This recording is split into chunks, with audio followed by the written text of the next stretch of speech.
नमस्कार, देवभूमि स्पेशल देख रहे हैं आप। आपके साथ मैं हूं स्वीटी। शुरू करेंगे उत्तराखंड की खबरों की ओर। खबर भगवानपुर से, जहां विधानसभा के खिलरी गांव में विधायक ममता राकेश ने राज्य योजना के अंतर्गत 1 किलोमीटर लंबी सड़क का निर्माण कार्य का उद्घाटन किया। उद्घाटन के दौरान भगवानपुर विधायक ममता राकेश ने कहा है कि 2023 में अधिक वर्षा होने के कारण गांव में जल भराव के चलते सड़क जर्जर हालत में हो गई थी, जिसका हमारे द्वारा राज्य योजना के अंतर्गत निर्माण कार्य का उद्घाटन किया गया और कहा कि सड़क का निर्माण अच्छी गुणवत्ता वाली सामग्री से किया जाएगा। सामग्री में किसी भी प्रकार की धांधलीबाजी बर्दाश्त नहीं की जाएगी। विधायक ने कैमरे के सामने रूबरू होते हुए कहा है कि खिलरी में आज 1 किलोमीटर लंबी सड़क निर्माण कार्य का उद्घाटन किया गया है, जिससे गांव में पानी भरने की समस्या से ग्रामवासियों को निजात मिलेगी।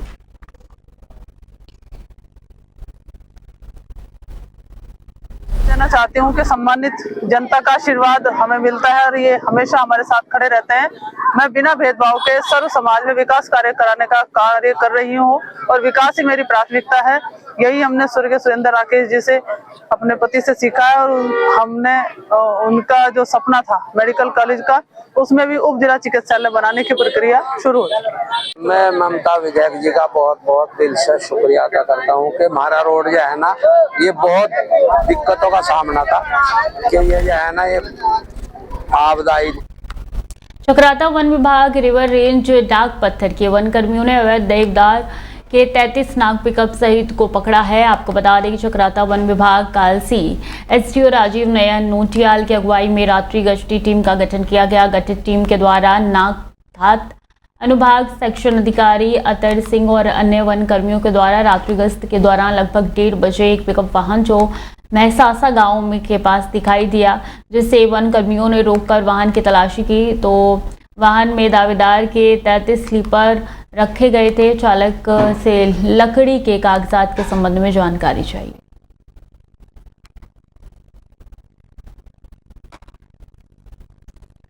चंदौली से खबर है, जहां गोविंद घाट से श्री लोकपाल हेमकुंड साहिब और फूलों की घाटी सहित पुलना वैली को जोड़ने वाला अलकनंदा पर बने एकमात्र मोटर पुल के भूस्खलन के चलते क्षतिग्रस्त होने के बाद संबंधित कार्यदायी संस्था द्वारा 72 घंटे में भी कम से समय में अलकनंदा नदी के ऊपर वैकल्पिक पुल की व्यवस्था कर दी गई है। पुलना घटना के लिए पैदल आवाजाही सुचारू कर दी गई। श्री हेमकुंड साहिब गुरुद्वारा प्रबंधन कमेटी के वरिष्ठ प्रबंधक सरदार सेवा सिंह ने जानकारी देते हुए कहा है कि फिलहाल पैदल आवाजाही इस वैकल्पिक पुल से सुचारू हो गई है। ऐसे में पुलना घाटी के ग्रामीणों और श्री हेमकुंड साहिब गुरुद्वारा प्रबंधन कमेटी ने थोड़ी राहत की सांस ली है।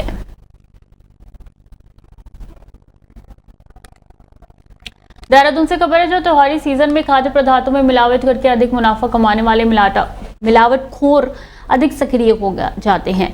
आम जनता की जान जोखिम में डालकर जो मोटी कमाई करने वालों पर खाद्य संरक्षण और औषधि प्रशासन विभाग ने शिकंजा कसना शुरू कर दिया है। खाद्य संरक्षण और औषधि प्रशासन के अपर आयुक्त ताजपर सिंह जग्गी ने आम जनता से अपील की है कि इस तरीके के कार्य करने वालों की जानकारी जनता विभाग को दे, जिससे ऐसे लोगों पर कड़ी कार्रवाई की जाए। पूरे प्रदेश में मिलावटखोरों के खिलाफ बड़े पैमाने पर सघन चेकिंग चलाया जा रहा है।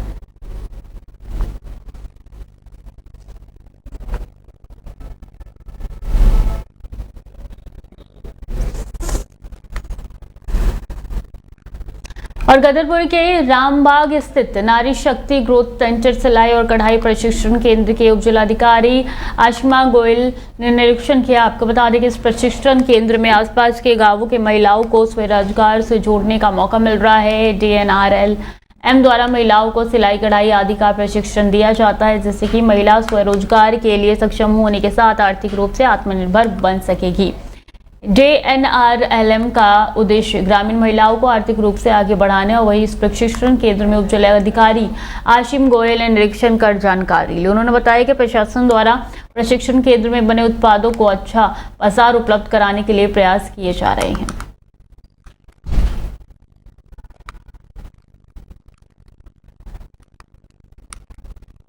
इस ग्रोथ सेंटर का काम रजाई बनाना है। सारी महिलाएं मिलके 102 महिलाएं मिलके हमने यहाँ रजाई ग्रोथ सेंटर खोला है।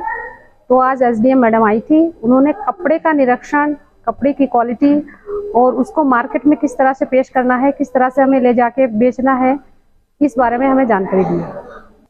वो भी हमें वही जानकारी दे रही थी, जैसे रजाई के ऊपर हम कढ़ाई वगैरह करते हैं तो वो किस क्वालिटी में उसका धागा, किस क्वालिटी में उसका कपड़ा और किस तरह से सैंपल तैयार करना है, किस कलर का उसमें कपड़ा चाहिए, कलर कॉम्बिनेशन के बारे में भी बताएं। ग्रोथ सेंटर में आने का उद्देश्य प्राइमरीली ये था कि एक बार देखा जाए कि यहाँ पर महिलाएं किस तरीके से काम कर रही हैं। मैंने बहुत सुना था कि यहाँ पर महिलाएं हैं जो इनको क्विल्ट बनाने की बहुत अच्छी आर्ट आती है, तो मैंने देखा और बहुत अच्छा भी लगा। कुछ प्रोडक्ट्स बहुत ही एक्सेप्शनल क्वालिटी के हैं। अब हमारा ये हरिद्वार से खबर है, जहां आगामी होली और ईद के त्योहारों को शांतिपूर्ण और सौहार्दपूर्ण वातावरण में संपन्न कराने के उद्देश्य से सिडकुल थाना परिसर में शुक्रवार को एक महत्वपूर्ण बैठक का आयोजन किया गया। बैठक की अध्यक्षता थाना अध्यक्ष मनोहर सिंह भंडारी ने की, जिसमें स्थानीय गणमान्य व्यक्तियों, समाज सेवियों और पुलिस प्रशासन के अधिकारी ने भाग लिया। बैठक के दौरान थाना अध्यक्ष भंडारी ने क्षेत्र के नागरिकों से अपील की है कि वो आपसी भाईचारे और सौहार्द के साथ त्योहारों को मनाएं।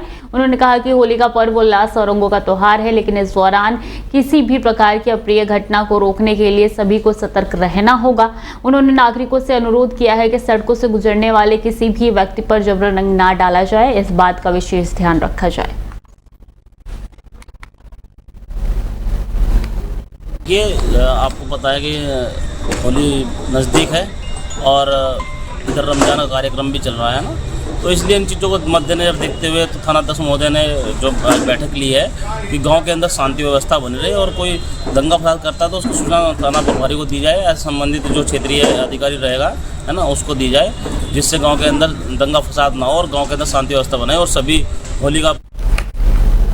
ऋषिकेश तो खबर है, जहां तीर्थ नगरी के डिपार्टमेंटल स्टोर 31 मार्च के बाद बंद होंगे। कैबिनेट मंत्री प्रेमचंद अग्रवाल ने धार्मिक स्थलों की अस्मिता को बचाए रखने के लिए मुख्यमंत्री के सक्षम बात रखी है, जिसका संज्ञान लेकर कैबिनेट में 31 मार्च के बाद ऋषिकेश और हरिद्वार के डिपार्टमेंटल स्टोर को बंद करने का निर्णय लिया गया है।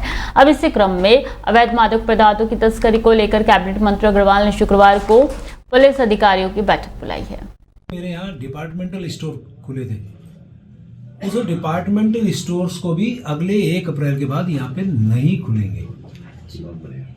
ये मेरे द्वारा माननीय मुख्यमंत्री जी को लगातार कहा गया था।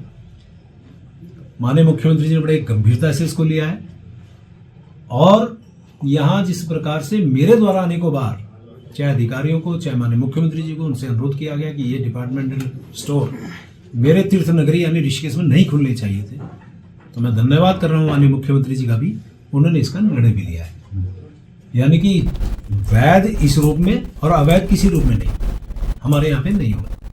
रुड़की से खबर है, जहां शादी विवाह रजिस्ट्रेशन और जमीनों की रजिस्ट्री आदि कार्यों से अधिवक्ताओं को अलग कर दिए जाने से नाराज लक्सर के अधिवक्ताओं ने रजिस्ट्री आदि कार्य बहिष्कार कर बड़े आंदोलन की चेतावनी दी है। लक्सर एडवोकेट एसोसिएशन के अध्यक्ष सुशील पवार की अगुवाई में अधिवक्ताओं ने तहसील मुख्यालय पर विरोध प्रदर्शन किया और साफ तौर पर कहा है कि सरकार ने यूसीसी में कई प्रावधान अधिवक्ताओं के हितों पर चोट करने वाले किए गए हैं, जिनसे अधिवक्ताओं और उनसे जुड़े खास तौर पर मुंशी, टाइपिस्ट और कई अन्य के पर कुठाराघात हुआ है।